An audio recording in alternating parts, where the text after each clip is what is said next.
কষ্ট করি, এগুলো তো বলতেন না 12 তারিখের পর ফেব্রুয়ারি, কল্লাটা থাকতো না আমার। এগুলো তো এখন বলার জন্য আল্লাহ তৌফিক দিছে, সুযোগ পেতেছি, তাও তোরা দমকাস। তো কেমনে কইতাম? বেকারগুলা ঘরে ঘরে বেকার সৃষ্টি হচ্ছে, বেকারগুলোর হাতে চাকরি না দিলে দেশটা তো অস্থিতিশীল করে ফেলবে।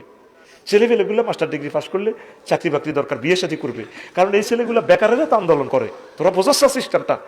যার কাজ আছে এতে টেয়া দিলেও তো আন্দোলন যাইত না। দেশটা সামনে নির্বাচনের পর কত মহাসংকটের দিকে যাইতেছে, লেখি দেখ, আমি আফসারি বলতেছি। রাষ্ট্রবিজ্ঞান কি নকল করে ফেলছি? আমরা তো জিনিসগুলো দেখতে পাচ্ছি, আমরা তো তোদেরকে কোরআনের আলোকে এগুলা করতেছি। যদি একটা কলকারখানা দেয় তাহলে 1 লাখ লোকের কর্মসংস্থান সৃষ্টি হবে। যদি একটা ব্রিক ফিল্ড দেয় 500 লোকের ব্যবস্থা হয়ে যাবে। কেউ একটা ফার্ম দিল, তাহলে বিদেশ থেকে আমরা ডিম আমদানি করা লাগলো না, দেশের টাকা দেশে রইল। এইভাবে একটা এমন পলিসি করতে হবে নিজস্ব প্রাকৃতিক সম্পদগুলোকে কাজে লাগাইয়ে, জনশক্তিকে কাজে লাগাইয়ে, যাতে আমরা সুখী থাকতে পারি।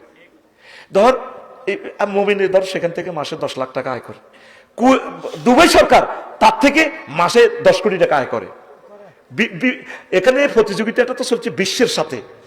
তুই মনে করিস মমিনে মাল কামায়ানি বিল্ডিং দের, তুই মানুষের এত মফিজ মনে করিস না। আমাদের আমেরিকার 1 টাকা আমাদের 132 টাকা, মানে 132 গুণ এই সুখ তারা আরো আগায় লেগেছে গা।